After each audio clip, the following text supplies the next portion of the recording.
Gore mga travels, ito yung part 2 natin kung saan tayo magpapagawa ng ating racing seat at yung kasama natin ay sa kanyang pipe. After natin mag-break pa sa mga travel ay ito, tuloy na tayo sa matraffic na daan dito sa Cagayan de Oro. So dito sa part na ito mga travel ay hindi tayo masyadong sanay sa madidiin na traffic, kaya tamang tiyempo lang, tamang ingat para safe naman tayo makarating doon sa ating paparoroonan.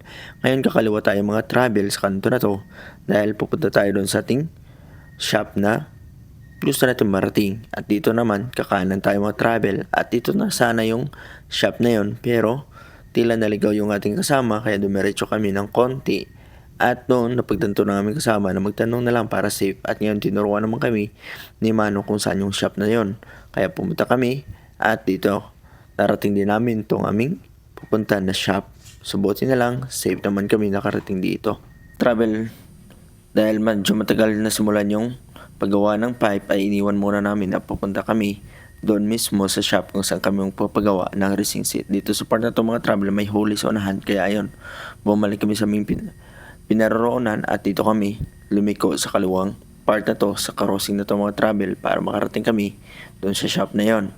So konting masid-masid dahil yung mga kasama ko ay naka-open pipe, kaya dito bumalik kami sa highway hanggang sa run kami sa tinatawag na Limkit Kay Mall. Napakalaking mall nito yung mga travel dito sa Cagayan de Oro. Dito kami dumiretso dahil dito yung daan papunta sa shop nating kailangang mapuntahan. So dito mga travel, kita nyo yung napakaganda at old design pero napakaganda ng hotel na to mga travel. So sana makabili tayo ng Insta360 para sa ganun ay makita nyo yung buong paligid. At dito mga travel, nagawa na yung ating racing set. At pagkatapos ng mga travel, kinuha namin yung motor ng aming kasama at dumiretso na kami pauwi ng Bukidnon at napadaan kami sa tulay na to. Kung taga Cagayan de Oro ka, so pag-comment naman sa comment section kung anong tulay na to. So dito kami sumingit mga travel at habang hinihintay ko yung kasama ko ay nandito na. Iyon, dumiretso mga travel.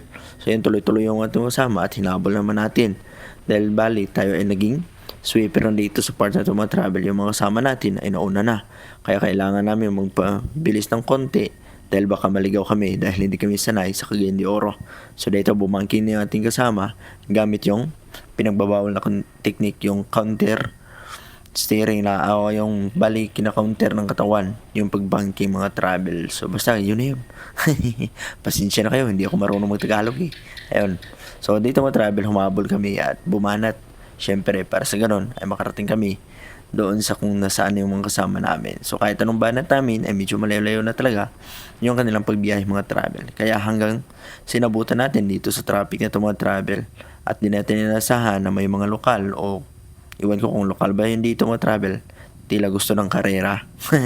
Pero yun, di namin yun pinagbigyan mga travel dahil alam namin na kailangan namin mag-ingat para makauwi na safety man. So dito bumanat yung mga naka-raider at saka naka-sniper.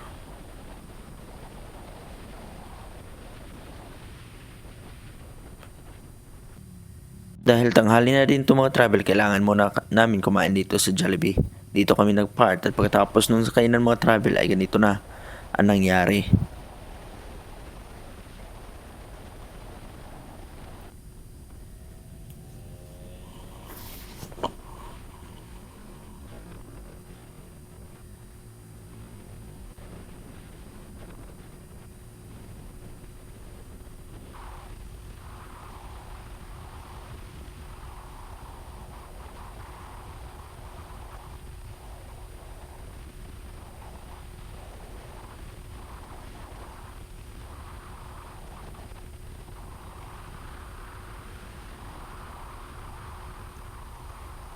So dito mga travel ay tapos ng bakbakan. At pagpunta namin dito mga travel ay nagtanggal muna ng kapote yung ating mga kasama dahil yun nga, yung biyahe namin ay ulan, init, panakanaka yung ulan pero minsan napakalakas ng ulan mga travel. So yung may kapote ay buti na lang hindi sila basa. Kami yung walang mga kapote, ayun, basa-basa kahit mitlog namin. So dito mga travel ay malaking hamon din yung daan dito dahil paakyat tapos bangkingan syempre yung datingan dito mga travel. So dito sa part na to mga travel ay dito na to sa Tikalaan, unahan ng Tikalaan. So matatagpuan nito na daan na to dito sa Talakag Bukidnon mga travel. So dito ay tamang ingat lang dahil hindi masyado naming kabisado tong daan na to. Pero yung mga kasama natin ay talagang yun, bumibigay sa pagbanking mga travel. At yung kasama nating RS ay tamang chill lang. At siya yung nasa huli mga travel. At tayo naman yung nagiging cameraman dito sa mga kasama natin na medyo malalakas o mabilis magpatakbo mga travel. Pero dito mga travel ay wala na masyadong traffic. Kaya yun, ikaw nang bahala sa pagmamaneho mo. Basta doble ingat lang at isipin mo na pauwi ka sa bahay mo. Dahil yung tunay na destination mga travel ay syempre yung bahay. Hindi yun kung saan yung pupunta natin. Syempre yung pinaka bahay natin kung saan tayo uuwi, di ba?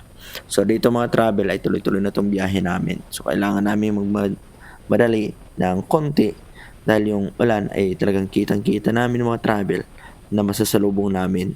Kaya yun, ini-enjoy na lang yung daan, tamang banking dahil wala namang masyadong nasasalubong dito mga travel dahil madalang naman dumadaan ng mga tao dito. At itong daan na ito mga travel ay pwede itong ma-access ang Marawi City at saka yung papuntang Cotabato, Davao. So pwede ka dito dumaan mga travel dahil ito ay bali isang diversion road papunta doon sa mga syudad na yun na nasabi ko kanina.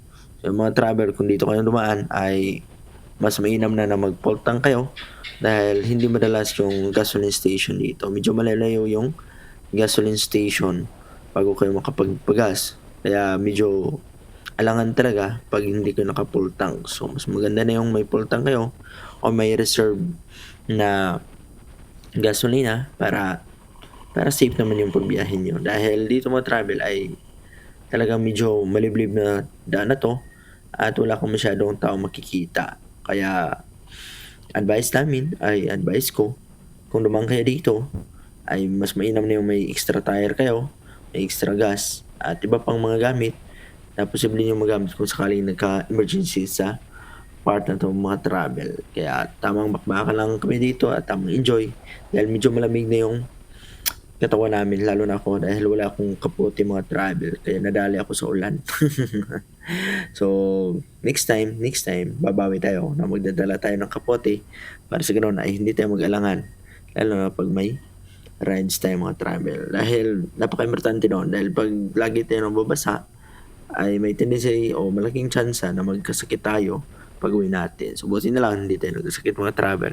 So dito mga travel medyo marami na yung tao pero doble ingat lang kayo dito dahil pag nakasagasa kayo mga travel ng anong hayop dito ay baka kailangan nyo magbayad para safe yung pag-uwi nyo. So dito mga travel tuloy yung pagbiyahe namin sa daan na to at in-enjoy lang namin yung ganda ng lugar dahil napakalamig ng simoy ng hangin at syempre yung panahon dahil yung panahon natin mga travel ay medyo makilimlim at tila ba ayaw niya no magkaroon ng rides. Kaya ayun, kailangan nating tanggapin dahil hindi pwede itong i-cancel mga travel. So sana man lang kung umabot kayo sa point na to, sana hindi nyo kalimutan sa subscribe at pag-like at panood ng ating video. So by the way, salamat again sa ating mga subscriber at sa ating mga viewers. So almost 98% yung iba ay viewers lang natin at hindi nakasubscribe. So baka naman paki-subscribe mga travel. Please naman oh.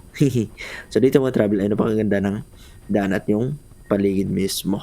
So dito mga travel, makita nyo man siguro yung ulap ay napakadilim o napakakulimlim kaya wala kang magawa. Dito mga travel tila may operation ba or anong nangyayari dito dahil napakaraming sasakyan ng mga sundalo. So be safe mga sundalo natin sa bansa, saludo sa inyong lahat. So ingat lang kayo palagi, lalo sa inyong pamilya. So dito sa part na travel ay narating na namin yung dulo pero medyo maulan kaya tinago ko nitong camera dahil hindi naman to waterproof since nung nasira yung ating lens ay hindi na naging waterproof to. So yun lang muna mga travel. Don't forget to subscribe and like this video. Bye bye, ride safe sa lahat and God bless.